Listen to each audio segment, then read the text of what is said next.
Beautiful, Clark.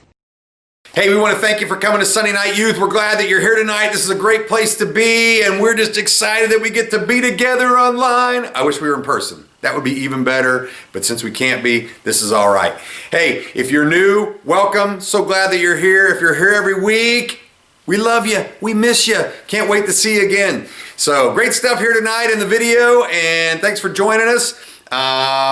We want to remind you that we have got this game system giveaway going on until February 28th, and you earn your name being put into that by joining us on the Zoom that directly follows this. You can also, there's games that are a part of this video, and if you join us at the Zoom and you get the right answers, hey, you guys can get your name entered in again. So a lot of different ways for you to enter your name in for the game system giveaway, either a PS5 or the Series X. So I hope you'll join us for that. But hey, we're looking forward to a great night. So glad that you're here.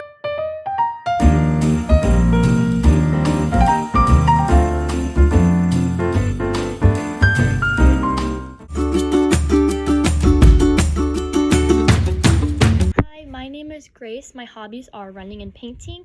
I like to let things happen more than planning them out, and the best piece of advice that I've ever been given is that things are going to change and that's okay, and my mom told me that.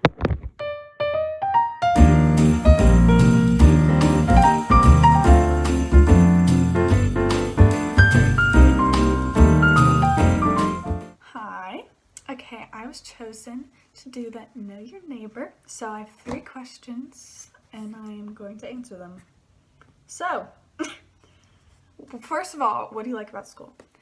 I really like getting to see my friends every day, and also my teachers, and that's hard, especially during COVID, because it's really not the same doing it over Zoom, but it's as good as it's gonna get. Do I like surprises or not? I think it depends. I like surprises in like books or movies. Like I don't want anything to be spoiled, but like if it's I like controlling things. So like a surprise birthday, I think I'd rather just control it myself. That sounds kind of weird. Anyways, 3 items that I could choose on a deserted island. Okay, I'm thinking flashlight, some sort of like, axe probably, so I could like get wood, and then also like a lighter, so I'm not freezing, and then I can make a fire, because I don't think I can make a fire from sticks. I'm not that talented. So yes, those are my 3 items. Thank you. Okay, bye!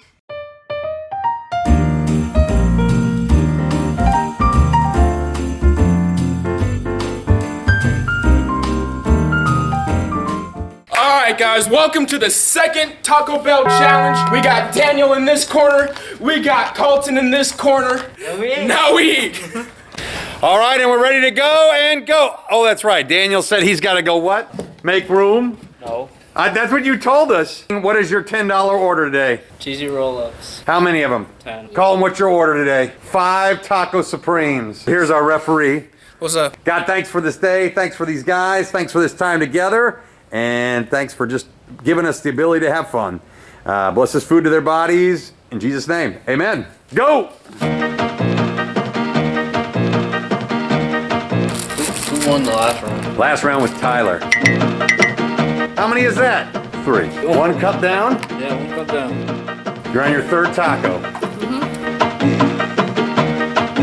I watch like food videos. That's why like I get the. Did you? Did you prepare? If he wins, it's fine. It's not like an actual competition. Oh, it's an actual competition. Don't you try to write this thing off. Don't give up. Was that a choke? No. Daniel, speaking of choking, is it possible that ahead of time you didn't make enough room? Daniel, you can still do this. This is where the team down by 20 comes back in the 4th quarter. Meanwhile, our waiter, thank you. Like I said, we'll do like 2 more, and then we'll have the champion round. Whoever wins the championship should go against a leader. Oh. Halo. And the winner is Colton! Daniel, Good effort. Anything to say to the folks at home? Hi, everybody. Anything to say to the folks at home? Say, Tyler, I'm coming for you. Oh, I'm just enjoying just the food, not like beefing. I feel like we should have brought another stool in here and just had your girlfriend here for a date dinner. Caleb, thanks for making sure there was no rough house, no monkey business, and that they had beverages when needed. My name is Gavin, and I got picked for Know Your Neighbor. So my first question was, what is my favorite movie? My favorite movie is Space Jam, mostly because of just Michael Jordan and the Looney Tunes. My second question was, would you rather ride a bike, ride a horse, ride a motorcycle, drive a car, or drive a truck? I'd choose to drive a car because I'm kind of a car enthusiast. And my go-to good vibe song is A-Punk by Vampire Weekend. So yeah. Hey guys, we're excited to get a little give back project started now to kind of spread some love after the holidays, probably in February. So what we're going to do is we're going to have these little felt bins. We're already going to have these provided, and we're going to get these ready to donate to some of our shut-ins and some of our church members that are in nursing homes, and then the other residents of those homes near the church as well. So what we're going to do is we're going to have these bins, and we're going to need you to help us fill them. So we're going to be asking you to help us find donations and people who would just want to donate some money or the items to go inside of these, so that then we can safely deliver these to those shut-ins and nursing home residents probably in February near Valentine's Day. So what we need you to do right now though is just to be brainstorming on things that you think we could fill inside of these, just to let them know that they're loved, spread some love, give them, a bright side to their day. So they could just be things like fuzzy socks or chapstick, lotion, crossword puzzles, that kind of stuff. But whatever it is, we just would love to hear what your ideas are and what you think would be a great fit for inside of here. So if you're interested in just helping to brainstorm the giftable items to put inside of here, then just stick around after our Zoom today, and we'll just get some brainstorming done. So that's step one, and then later on we'll have you kind of volunteer for taking care of different things so that we can get these filled and then safely delivered to spread some love in the beginning of February. So if you're interested, like I said, stick around on the Zoom just to help brainstorm, but just be thinking about things that we can do, some handwritten notes, that sort of thing, just to spread some love.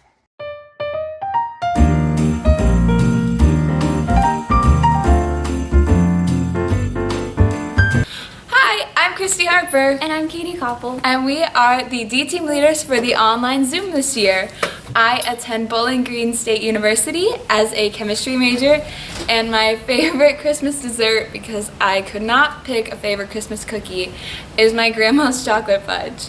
And I'm also a student at Bowling Green State University studying early childhood education, and my favorite Christmas cookie, because I can actually pick one, are ginger snaps. I think they're so good. And so this week you have us teaching your Sunday night lesson, and we're super excited about it. And it's really hard to believe, at least for me, that Christmas is at the end of this week. It's insane. Speaking of Christmas, have you guys noticed all of the Christmas lights? It seems like they came up so fast. It was like Thanksgiving ended and right away the Christmas lights went up, and there are so many of them. I know for many families, including my own, that this was the first year we put up lights. So what does this mean in a year like we've had? It's crazy. And so we're going to talk about, for a little bit, just Isaiah 9. And I really highly encourage you guys, if you're looking for a place to kind of open your Bible to this week, to open to Isaiah chapter 9. It's a really great chapter that prophesizes about the birth of Christ. So if you don't know, just to give a little bit of context, Isaiah is a book of prophecy written and established nearly 700 years before the actual birth of Christ. The nation of Israel was pretty much split in two. They were completely divided. And so Isaiah was sent as a prophet to warn the nation that they will eventually crumble and fall if they continue to dishonor God the way that they were, and walk the way that they were walking, but to also provide them with this sense of hope for the future to come. And so we're going to specifically kind of zone in on Isaiah 9:2. And it reads that the people walking in darkness have seen a great light. On those living in the land of deep darkness, a light has dawned. And so when we think about the Christmas lights that have come up really early this year, it has made me think a lot about how much we've needed hope in a year like we've had. everyone, I think, has just been so excited for Christmas because it's a season, generally speaking, for a lot of people of cheer and of hope and of light and of family and comfort and love. And there's just this sense that comes over us as kind of an entire society when Christmas arrives. It's always super exciting. And so we've kind of lived in this, like Isaiah says, the people are walking in darkness and they've seen a great light. And as we have kind of gone through this year, it's been dark and it's been grief-filled, and the hope has been kind of hard to find. And so in a world of shadow and darkness, Jesus, as the light of the world, reminds us that we have nothing to fear and that there is hope for what is to come. And so when we look at Isaiah 9:2, I think a lot about is how the darkness changes everything this year specifically, as we have been kind of living more in darkness than at least I really have in my entire life. People around me, as well as I, am quietly searching for meaning in all of this, or quietly searching for light. And so we think about this season and the Christmas lights coming up and the hope that's to be found. And I think all of us are just looking for something to shed a little light in this time that we're living in. So as we look at the story of Christmas and the birth of Jesus, I think a lot of us start to lose sight of the impact that his gift and his light has on every aspect of our lives, including the Christmas season, but especially outside of it. And so how does this story apply to Christmas and our feeling towards Christmas? And so I think generally along the way we forgot that it doesn't just end once the shepherds reach the manger or the wise men start to travel. They go and they see Jesus and they are impacted by the light and the gift that they see, and they want to experience it. The angels don't just say, look what happened, and they say, okay. They have to go and see it for themselves. And then they later go on and have to tell everyone. They're so excited. And so these wise men and shepherds show us what we should be doing. They are great role models.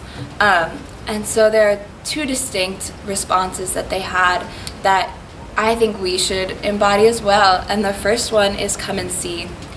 And so in Luke chapter 2, verses 15 and 16, we can look at the response of the shepherds as soon as the angels left.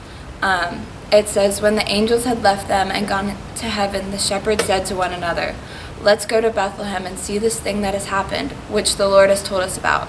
So they hurried off and found Mary and Joseph and the baby who was lying in the manger. And so as soon as they left, they were like, okay, let's go, let's gather all of our stuff. We can't wait to go see him. And this was the same response that the wise men had in Matthew chapter 2, verse 2. We saw his star when it rose and have come to worship him. When they saw the star, they were overjoyed. So when the shepherds and the wise men had heard what God had done, that God had sent his son as the light for the whole entire world, they had to see it for themselves. And so God had given them exactly what they needed, even though they didn't quite know it yet. And on top of that, God made it clear to them, of all people, these shepherds in a field, that and they were so excited to see for themselves what God had done for them. And so they dropped everything to come and see. And when I read that and I think about it, I think a lot about how, like, would I, Katie Koppel, drop everything to come and see Jesus? And it's hard to think about if I was in the middle of day-to-day life, like, would I just drop absolutely everything? And the shepherds did. They stopped what they were doing. They traveled quite a distance to come see a baby in a manger. And that's pretty cool. And so God's call to them to come and see is the same call that he has to every single one of us. And he says that come and see what I have done for you and what I can do for you. And I think that's a really powerful message. Is that Christmas is not passive. It's not this season that we can just sit back and watch as life moves on. but that love, love is an action word. I think about this a lot.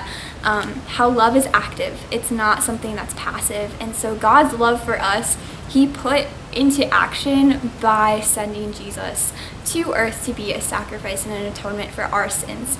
And so Christ is the literal embodiment of God's love for us and his character.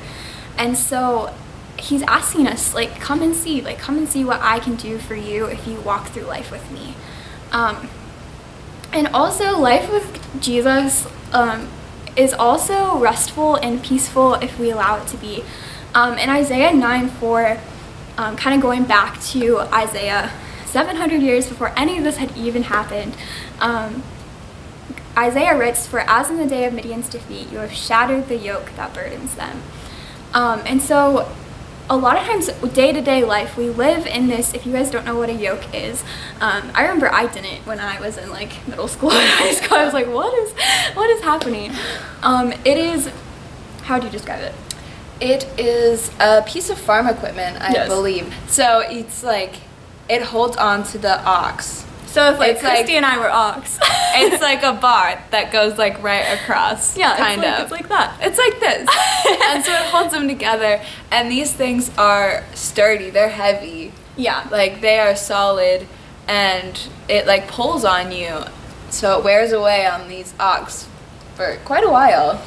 And so what Isaiah is writing is that essentially, like, God has shattered the yoke that burdens them. So just like we kind of just described, the yoke is heavy, and it does burden them. The burden is it's heavy. These ox were meant to carry a lot of weight and do a lot of work. And so when Jesus was sent to earth, when he was born, the idea was that this burden would be lifted from us. And that's kind of what Isaiah is prophesying. And so kind of jumping all the way forward to Matthew 11:28 through 29, Jesus writes, "Come to me, all you who are weary and burdened, and I will give you rest. Take my yoke upon you and learn from me, for I am gentle and humble in heart, and you will find rest for your souls." And so what Jesus is saying is that his yoke, that thing that burdens you and is heavy, that his yoke is actually light and it's easy. And that doesn't mean life is going to be easy with him. It doesn't mean that our walk with Christ is going to be any easier, but that we find rest and peace in him.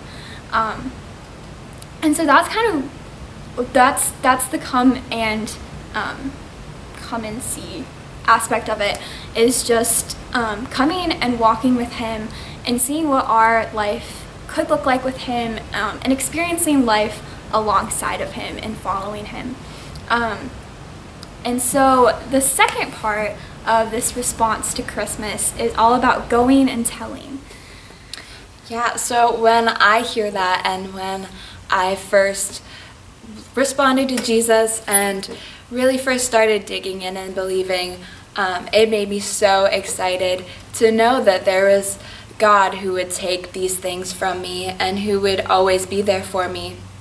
And so it made me want to go and tell everyone I knew. And it's like telling others, it's just natural for people. We want to be in relationship with others, and we want to tell other things about our lives. And so these shepherds and these wise men, they saw Jesus, and of course they were excited. It was really exciting and crazy to think about. And so we can see that once they saw him, they just wanted to go and spread this amazing news. And so we can read in Luke chapter 2, verses 17 through 20. When they had seen him, they spread the word concerning what had been told to them about this child, and all who heard it were amazed at what the shepherds said to them. But Mary treasured up all these things and pondered them in her heart. These shepherds returned, glorifying and praising God for all the things they had heard and seen, which were just as they had been told. So there was so much for them to tell. It's crazy to even think about what they had seen. I don't know how I would have reacted if I had seen Jesus. Probably about the same, but I know I just would have been in awe.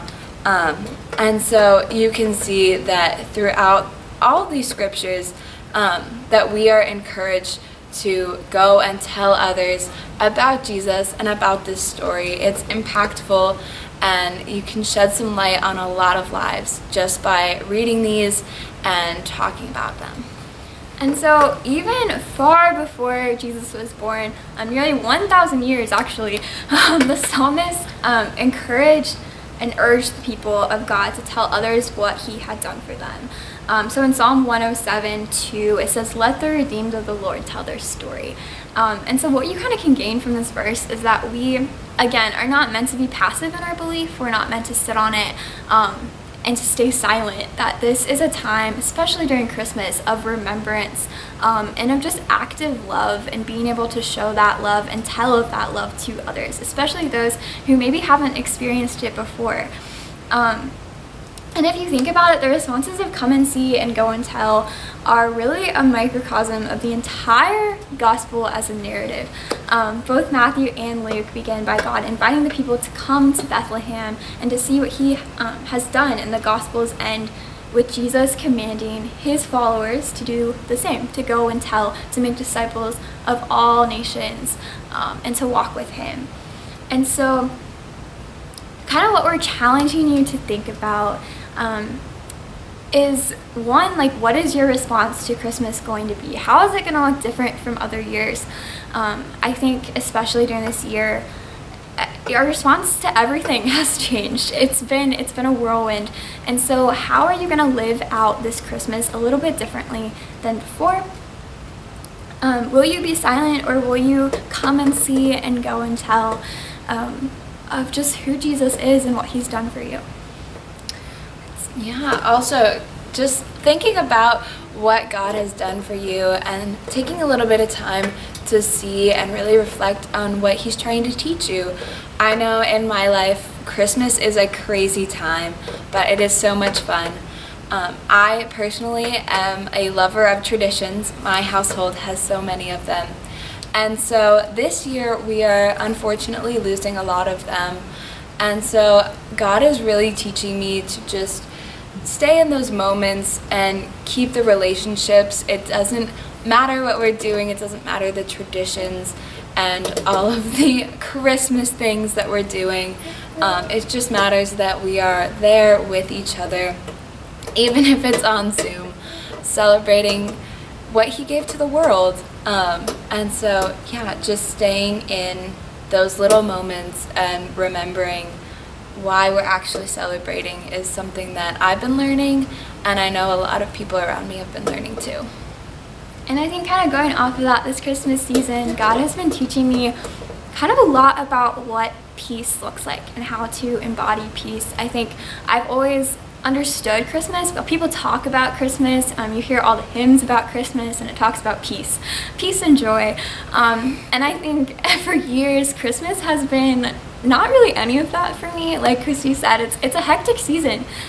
We tend to, we're always so busy baking Christmas cookies and buying Christmas presents and doing all of the traditional aspects of Christmas. But I think this year, with all of the changes that have happened, we've kind of been forced to stop those traditions, to kind of reevaluate what is our priority. And so I think while this year has been definitely a year of a lot of grief, it has also been a year of a lot of joy in a different way. James 1, if you're ever looking for a good chapter to read, James 1 talks about how our trials produce perseverance, and I think if anything, this year has been one where we all learned a little bit about what it looks like to be perseverant. And so I would just encourage you all to think about what kind of this season is teaching you, and to also reflect on this season. You can do that by getting together. It might have to be by a Zoom call, but meeting with either your D team or just in a smaller setting, talking to people in your life that you look up to about kind of what God is doing in your life and what you're learning this Christmas season. It could be journaling. I know both of us do quite a bit of that. We write prayers down. It could just be spending a little extra time in his word if you're looking for a good place to start. Again, Isaiah 9 is a great place, as well as any of the Christmas stories in Matthew Matthew is a good one, and I think Luke is also a great place to start if you're looking for a way to do that. And so tonight, as we sort of wrap it up, I just invite you guys to respond to Christmas. Are you gonna sit and be silent, or are you gonna come and see what God has to offer and then go and tell everyone? I invite you to reflect on what God is trying to teach you right now. I know in January we're gonna start a series of videos where you guys tell your story. So sort of what we did last year and I believe the year before. It's a chance for you guys to really learn your story and tell it to anyone, everyone. And so just reflect on that, start thinking about that, pray about it. And thank you for joining us. We hope you have a great week. Merry Christmas. Merry Christmas! Happy holidays! We will probably not see any of you in person before we head back up north to Bowling Green. But we just send all of our love. We wish we could be here with you. And Merry Christmas, Happy Holidays. We love you all. Have a great night. Bye, friends. See ya. Well, I want to thank Katie and Christy for leading us tonight and the message and for challenging us and for you guys being a part of this. I hope it challenged you, and just remember your story matters, period. But your story matters and we'd love to hear it. So please let me know if you're interested in sharing your story. We'd love to have that be a part of some of our stuff happening in January. So yeah, just want to remind you that we're going to be taking 2 weeks off now. So join us on the Zoom right now. That's happening right now. And then we're going to have 2 weeks off, and then we'll be back for Sunday Night Youth starting on the 10th of January. So come back, same place, same schedule, same setup. At that point, hopefully vaccinations are happening, and hopefully soon we're back together in person. But hey, thanks for joining us. And hey, look forward to seeing you on the Zoom right now. Happening right now. Like, leave now. Now's the time. The Zoom is happening. Why are you sitting there going to the fridge to get a snack? The Zoom is happening right now. I'm right now here, but I'm also there waiting for you to get there. So why aren't you there? Come on, Tyler, you don't need another soda. Just go to the Zoom. It's done. The video's over, okay? Luke Riedel, seriously, give your parents a break. Quit giving them a hard time. Go to the Zoom right now. You know what song I miss? Go Toad on the Mountain. That's always like a Christmas, like, yeah. It's like a hype song. Yeah, it is. like Christmas service, everyone's like